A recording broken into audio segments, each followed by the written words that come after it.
सबको जय यीशु की। प्रभु यीशु क्रिस्त में प्यारे भाइयों बहनों, नवजीवन का संदेश इस शीर्षक के अंतर्गत प्रतिदिन का ईश्वर का जीवंत वचनों को सुनने के लिए, समझने के लिए, उन वचनों के अनुसार जीवन बिताने की शक्ति, सामर्थ्य, कृपा, अनुग्रह मांगने के लिए मैं आप सभी लोगों का हार्दिक स्वागत करता हूं। आज जुलाई की 6 तारीख है। जुलाई की 6 तारीख है, यानी कि शनिवार है। और आज का मुख्य विषय मनन चिंतन करने के लिए हम सबों को दिया गया है, धार्मिक क्रिया में से एक वो उपवास है। धार्मिक क्रिया में से एक उपवास को लेकर आज के दिन में हम सबों के लिए मनन चिंतन करने के लिए यह विषय दिया गया है। संत मत्ती के द्वारा रचित सुसमाचार अध्याय 9 पद संख्या 14 से 17 का छोटा सा प्रसंग है। इस प्रसंग में हम सुनते हैं, यूहन्ना के शिष्य आए और बोले। यूहन्ना के शिष्य आए और बोले, हम और फरीसी उपवास किया करते हैं। हम लोग और फरीसी उपवास किया करते हैं, आपके शिष्य ऐसा क्यों नहीं करते? प्रभु यीशु से यूहन्ना के शिष्य बोलते हैं, हम लोग और फरीसी लोग उपवास करते हैं, लेकिन आपके शिष्य ऐसा क्यों नहीं करते? अब सवाल है उपवास को लेकर। उपवास कब करना है? उपवास क्यों करना है? ये बात स्पष्ट होनी जरूरी है।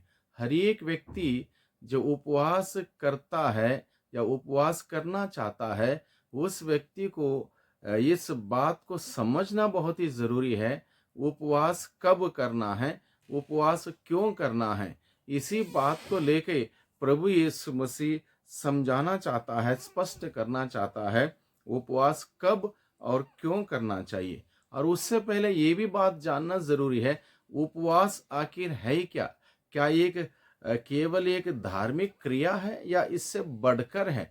उपवास आखिर है क्या? इस बात को भी जानना बहुत ही जरूरी है। जब हम स्पष्ट रूप से कोई भी बात को जानेंगे, समझेंगे, उस कार्य को करना आनंद आएगा, अच्छा लगेगा, उसमें फायदा मिलेगा। इसलिए सबसे पहले जानना जरूरी, उपवास क्या है।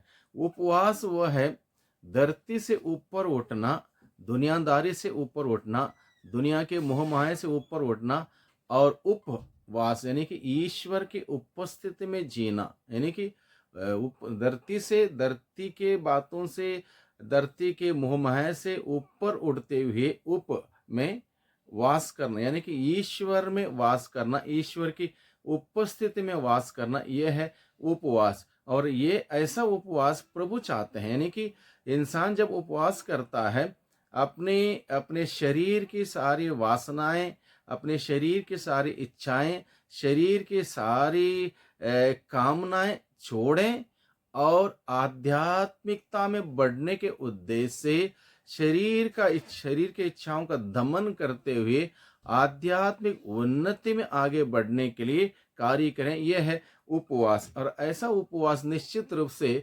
इंसान को ईश्वर में बढ़ाता है, ईश्वर की भक्ति में, विश्वास में मजबूत करता है, धार्मिक जीवन में उसको और मजबूती देता है, ये वाला उपवास। और यहाँ पर शास्त्री, फरीसी और अन्य लोगों का उपवास क्या था? वो केवल रीति रिवाज को पूरा करने वाला उपवास।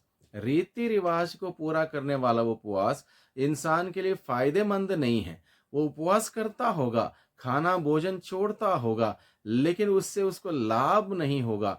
इसलिए प्रभु क्या कहते हैं? जब प्रभु से कहा, हम और फरीसी उपवास करते हैं, आपके शिष्य उपवास नहीं करते, तब प्रभु यीशु मसीह उन्हें समझाता है वास्तविक उपवास का अर्थ क्या है, असली में उपवास कब करना है और क्यों करना है। इसलिए प्रभु ने उनसे क्या कहा? उत्तर देते हुए कहा, जब तक दूल्हा साथ है क्या बाराती शोक मना सकते हैं?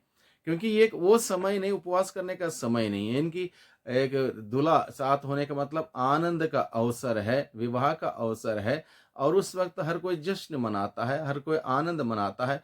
वो वक्त उपवास करने का नहीं है, वो वक्त आनंद मनाने का। इसलिए प्रभु कहता है, जब तक दूल्हा साथ है क्या बाराती शोक मना सकते हैं? यह संभव नहीं है, वो उत्सव मनाने का समय है। इसलिए प्रभु कहता है वे दिन आएंगे, यानी कि कब उपवास करना है। प्रभु इस बात को समझाते हैं, वे दिन आएंगे जब दूल्हा उनसे बिछुड़ जाएगा, यानी कि दूल्हा यानी कि प्रभु उनसे बिछुड़ जाएगा, या फिर प्रभु से लोग दूर हो जाएंगे, पाप करते हुए, गलती करते हुए, गुनाह करते हुए, अपराध करते हुए प्रभु से दूर चले जाएंगे, तब जाके उन्हें उपवास करने की जरूरत है। प्रभु में जुड़े रहने के लिए, प्रभु में बने रहने के लिए हमें पश्चाताप करना, पाप स्वीकार करना, उपवास करना, धार्मिक क्रियाकलापों को करना बहुत ही जरूरी है। ये बात प्रभु हमें बताता है, यानी कि हर एक कार्य जो हम करते हैं उसका एक लक्ष्य होता है, उसका एक उद्देश्य होता है। उपवास का भी ये लक्ष्य उद्देश्य है, केवल रीति रिवाज पूरा करने के लिए नहीं, धार्मिक क्रियाओं को पूरा करने के लिए नहीं, बल्कि आध्यात्मिक जीवन में आगे बढ़ने के लिए एक सही मायने से उपवास करने की जरूरत है। प्रभु उन्हें समझाता है। जब दूल्हा उनसे बिछुड़ जाएगा, यानी कि वे प्रभु से अलग हो जाएंगे, प्रभु की उपस्थिति से हट जाएंगे, पाप में पड़ जाएंगे, उन्हें उपवास करने की, धार्मिक क्रिया करने की बहुत ही जरूरत है, प्रभु कहता है। और एक बात प्रभु कहता है, किसी भी पुराना है, जो भी चीज पुरानी है उसको हम ना ओढ़ें, ना अपनाएं, ना अपने पास रखें। जो पुराना है लाभदायक नहीं है, जो पुराना हो चुका है लाभदायक नहीं है। इसलिए नया होना है, हर दिन उस पवित्र आत्मा के नया ताजा अभिषेक से भरना है, पवित्र आत्मा की अगुवाई में जीना है। हम लोग पुराने जीवन को लेकर हम जिएंगे, नए जीवन में पुराने जीवन को लेकर जिएंगे, तो वहां पर हम लोग आगे नहीं बढ़ पाएंगे। पुरानी बातें, पुरानी आदतें, पुराने सोच विचार, पुराने कार्य, पुरानी संगति, सब हमें छोड़ने की जरूरत है समय के साथ, क्योंकि हमें हर दिन अगर उन्नति करना हो, कुछ नया हमें हासिल करना है, और प्रभु हमें हर दिन नया जीवन देता है। और आज के संदेश प्रभु का हम सबों के लिए